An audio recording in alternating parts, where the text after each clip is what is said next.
C'est en automne 2006, à l'âge de 49 ans, que Diane Berg remarque pour la première fois des saignements en dehors de ses menstruations. Le verdict du médecin est sans appel, son ovaire fait une hémorragie, il s'agit d'un cancer de stade 3. Très vite, Diane découvre le lien de causalité avec un produit cosmétique qu'elle utilise pour son hygiène intime depuis ses 18 ans, du talc pour bébé produit par l'une des plus grosses firmes cosmétiques et pharmaceutiques des États-Unis, Johnson & Johnson. It was named number 36 on the 2021 Fortune 500 list of the largest United States corporations by total revenue.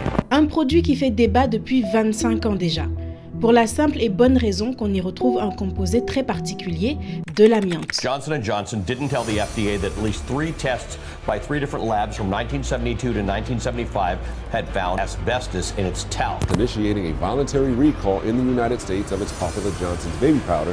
Why would asbestos be in baby powder?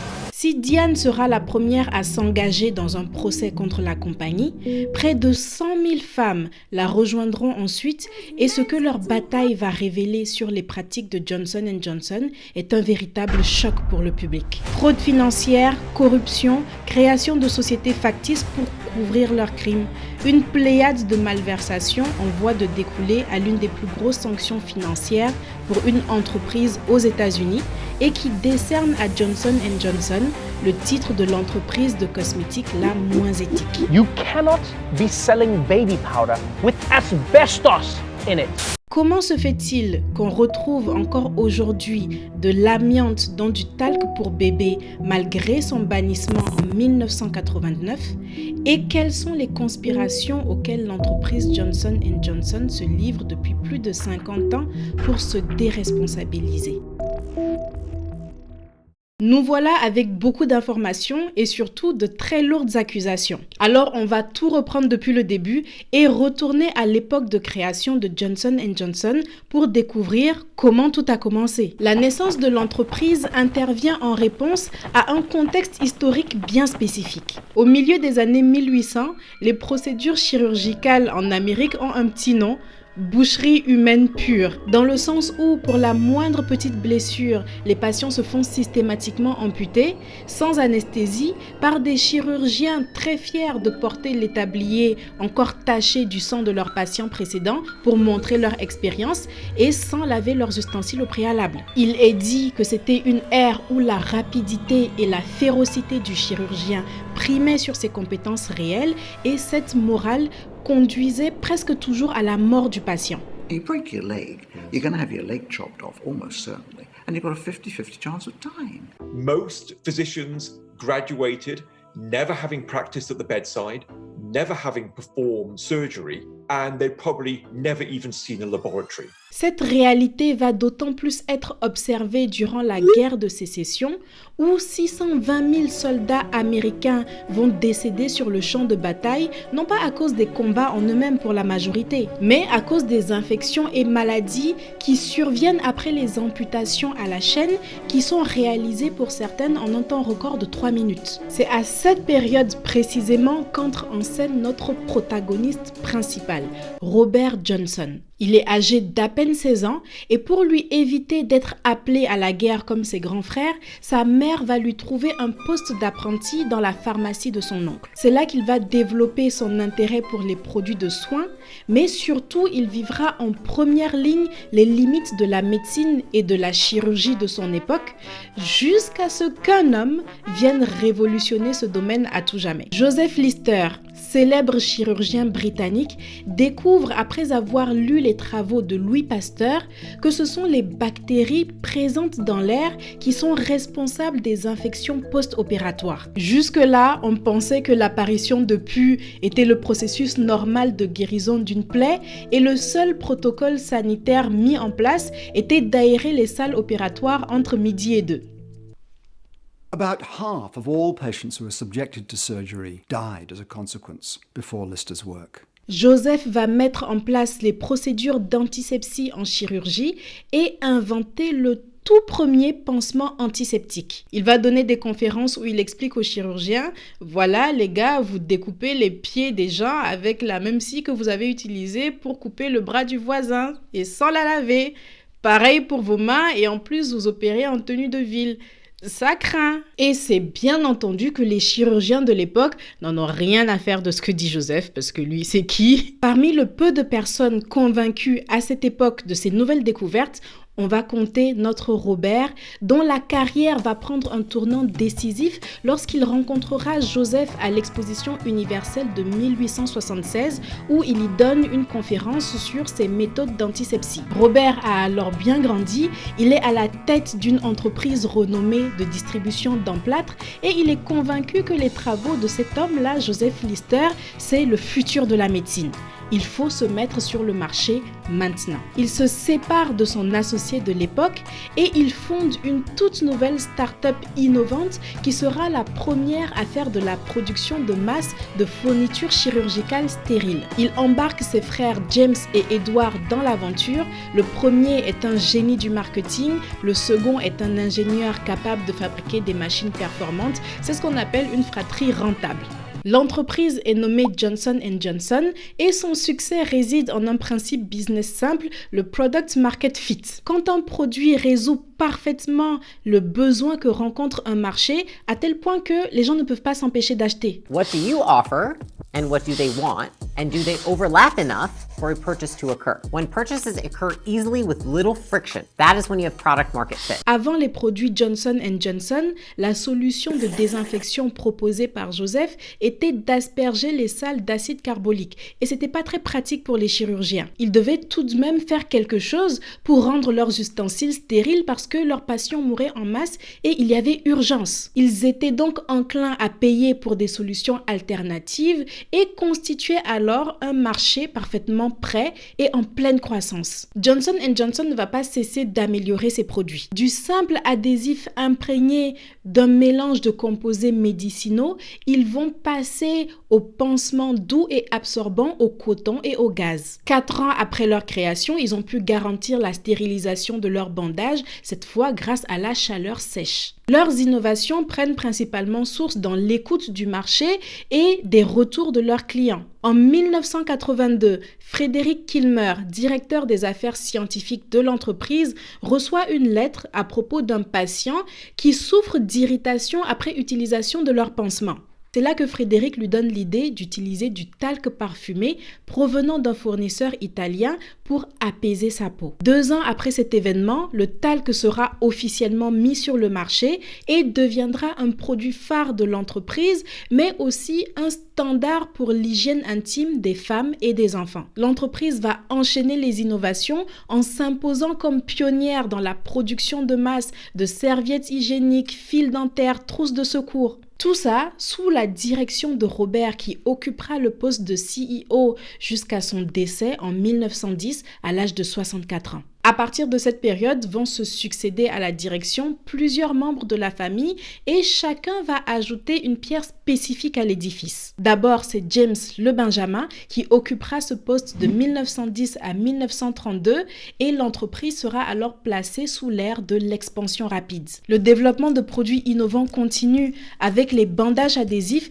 les tout premiers petits pansements commerciaux que les gens peuvent s'appliquer eux-mêmes. Le gel contraceptif, la crème pour bébé, mais c'est aussi l'ère où Johnson & Johnson va conquérir d'autres marchés, comme par exemple le Royaume-Uni, le Mexique ou l'Afrique du Sud. De 1932 à 1963, c'est Robert Johnson, deuxième du nom, le fils de Robert, qui reprend le flambeau. Lui croit en la compartimentation, il va alors séparer la société en plusieurs familles de sociétés décentralisées avec chacune son propre management. Separation right now makes a lot of sense. You're going to have 2 companies with good financial strength and cash flows in order to pursue the objectives that they need to have durable growth for the foreseeable future. C'est aussi Robert Johnson II qui écrira le credo de l'entreprise, la philosophie que Johnson & Johnson dit appliquer jusqu'à ce jour, mais vous allez voir qu'entre-temps, il y a eu quelques loupés. Au fil des années, les présidents qui se succéderont à la tête de Johnson & Johnson ne seront plus nécessairement de la famille. Mais les innovations vont se poursuivre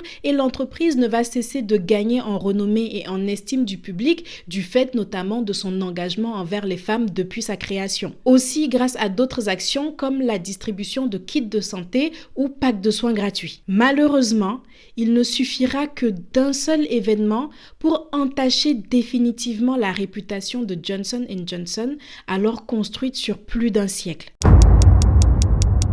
Johnson & Johnson is facing thousands of lawsuits over allegations that some of its talc powder. Pharmaceutical and consumer giant Johnson & Johnson ordered to pay Johnson's baby powder. En 1999, Darlene Coker, 52 ans, est diagnostiquée d'un mésothélium. Il s'agit d'un cancer du mésothélium, une membrane qui enveloppe nos organes internes. Le mésothélium est une affection très grave, mais aussi bien spécifique, car c'est une forme très rare de cancer qui a été particulièrement observée chez les mineurs, travailleurs du bâtiment déjà au XVIIIe siècle, suite à une exposition à l'amiante. Cette origine étant la cause principale de la maladie. C'est une affaire qui a fait beaucoup de bruit entre les années 40 et 80, car plusieurs grosses entreprises ont été accusées d'avoir voulu couvrir l'affaire et d'avoir sciemment laissé mourir les travailleurs pour continuer de générer de l'argent. Connaissant ces faits, Darlene s'est demandé, mais est-ce que j'aurais moi aussi été exposée à l'amiante? Comment se fait-il que j'ai pu attraper une maladie aussi rare? Elle décide d'engager un avocat spécialisé en dommages corporels qui lui glisse que la source de son malheur est peut-être le talc de la marque Johnson & Johnson qu'elle a appliqué toute sa vie sur elle et sur ses enfants. En effet, le talc est un minéral qu'on prélève dans les roches au même titre que l'amiante. Et le problème est que le talc et l'amiante se trouvent parfois au même endroit. Donc en extrayant du talc, on peut aussi recueillir accidentellement un peu d'amiante et c'est comme ça qu'on se retrouve avec des produits contaminés. Mais même si ces faits sont connus et que Darlene et son avocat en sont convaincus, devant un tribunal, il faut plus qu'une déduction logique. Il faut des éléments concrets qu'à ce moment-là, ils n'ont pas. Darlene est alors contrainte d'abandonner les charges contre Johnson & Johnson, faute de preuves. Darlene ne survivra malheureusement pas à la maladie et va décéder en 2009. Mais voilà qu'au fil des années, l'affaire revient sur le tapis avec de plus en plus de cas de cancers divers et de plaintes contre l'entreprise. En 2006, ce sera Diane Berg qui mènera bataille pour faire reconnaître la cause de son cancer de l'ovaire et presque 20 ans après le cas de Darlene, ce sont maintenant 11 700 personnes qui clament que le talc de Johnson & Johnson leur a donné le cancer.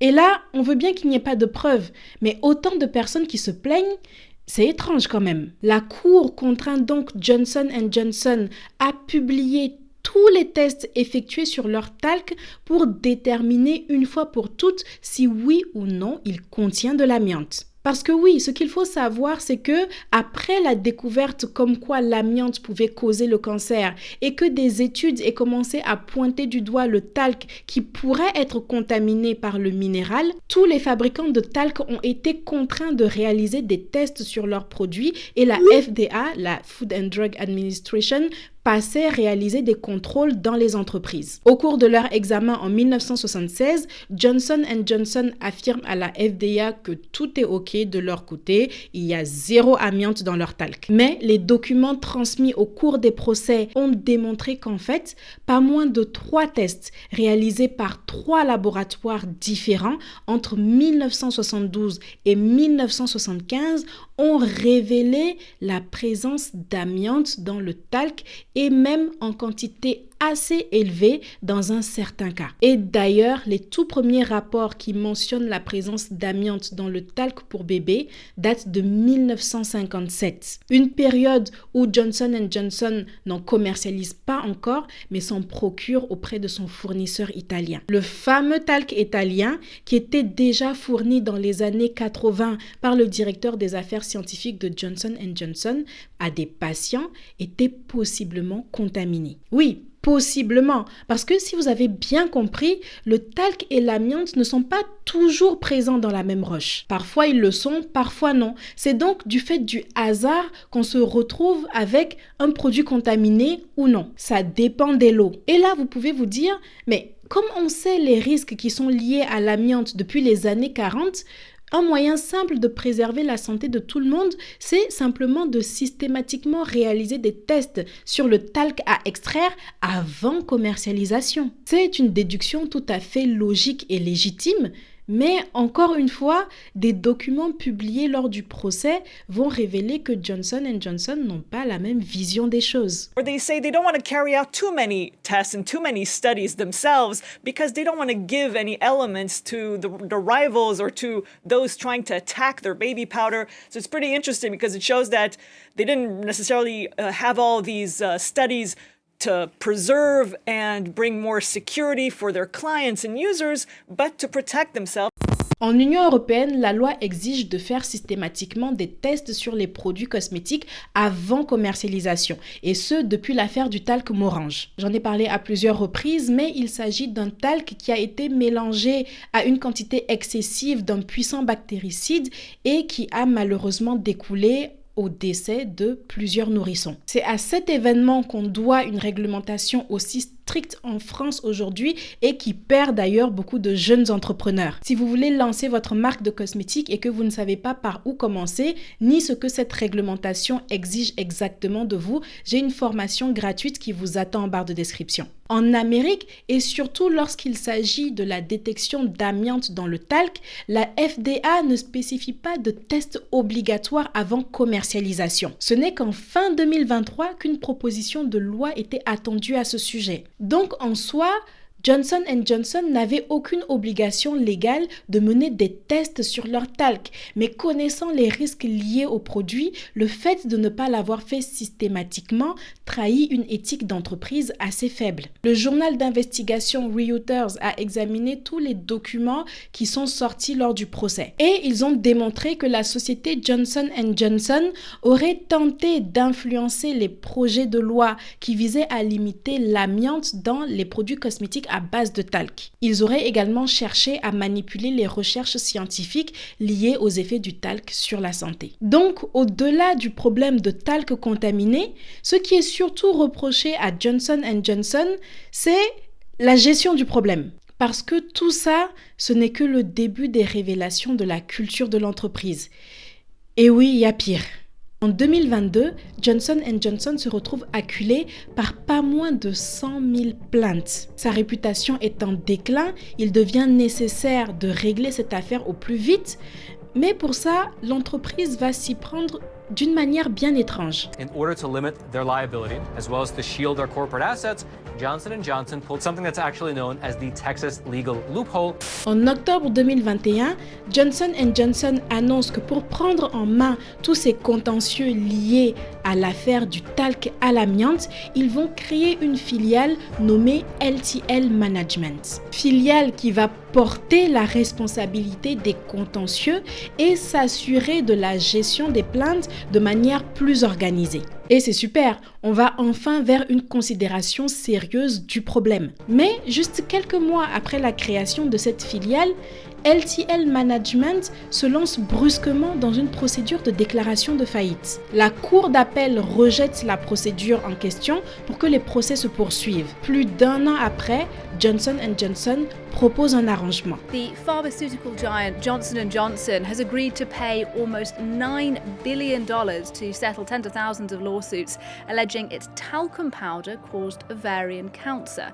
Encore une fois, c'est un premier pas pour démontrer une volonté de bien faire et de regagner la confiance de la clientèle. Mais toujours contre toute attente, la société LTL Management déclare faillite. Alors, qu'est-ce qui vient se passer ici? Est-ce que les caisses de Johnson & Johnson sont vides? Est-ce que les procès auront eu raison de l'entreprise et qu'ils ont été peut-être un petit peu trop ambitieux de proposer un arrangement à 8,9 milliards de dollars? Eh bien, la réalité est tristement moins candide parce que toute cette procédure entrait dans le cadre d'un plan bien précis qui démarrait dès la création de la société LTL. Phase 1, créer une société dont le nom ne rappelle absolument pas le vôtre, de telle sorte à ce que le nom prononcé par les médias change et que le public ne vous associe pas à ces sombres affaires.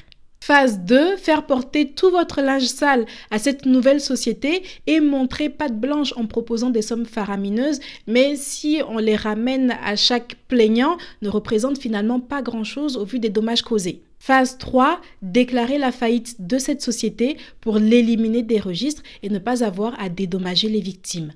This is insane, people. Johnson & Johnson is pretty much trying to do the first thing everyone thinks of when they get caught. Blame it on their evil identical twin. Là, vous pouvez me dire, mais Josiane, tu es trop négative. Et s'ils avaient vraiment fait faillite, 8 milliards, c'est beaucoup quand même à sortir. Deux choses. J&J reported a profit of more than $15 billion in 2019 and $14.7 billion in 2020. Ils ont les moyens. Et de deux, ce n'est malheureusement pas la première fois qu'une société américaine utilise ce stratagème pour se sortir d'un scandale. Purdue Pharma made billions off the painkiller OxyContin. The bankruptcy filing is seen as a way to protect Purdue Pharma from nearly 3,000 lawsuits. The Boy Scouts of America has filed for bankruptcy protection. They may claim that they don't have the ability to pay these claims, but the real reality is that they use the bankruptcy to really continue to hide and shield themselves from real liability and forced disclosure.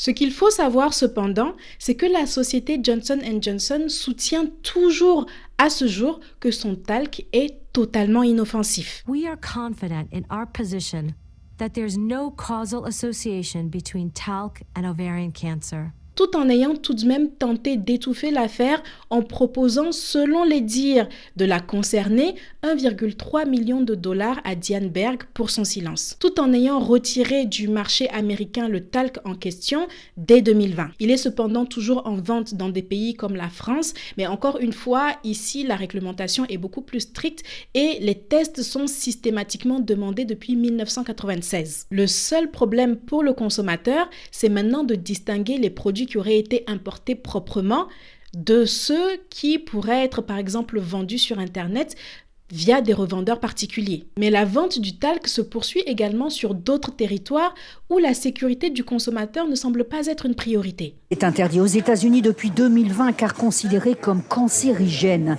Mais en Afrique du Sud, on le trouve dans tous les supermarchés. C'est cancérigène. Nous avons plus de preuves scientifiques que nécessaire pour l'affirmer.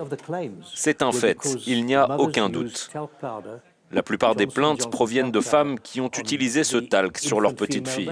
Il y a un énorme volet à cette affaire que je n'ai pas encore abordé dans cette vidéo. En ce qui concerne les efforts de Johnson & Johnson d'écouler son talc à l'amiante en assumant le moins de responsabilités possible et selon le National Council of Negro Women notamment, l'entreprise a stratégiquement dirigé sa communication vers les femmes afrodescendantes. There wasn't a black home that I went into from my big mama on down who didn't have baby powder or shower to shower in their bathroom. On parle souvent de la discrimination dans nos sociétés de la part de l'industrie cosmétique et de l'Afrique continent poubelle où seraient déversés tous les produits à risque. Croyez-vous en cette théorie selon laquelle les grands groupes cibleraient spécifiquement les populations les plus démunies parce que si ça tourne mal, tout le monde s'en fiche? Si ce n'est déjà fait, regardez la vidéo qui s'affiche à l'écran pour comprendre le débat.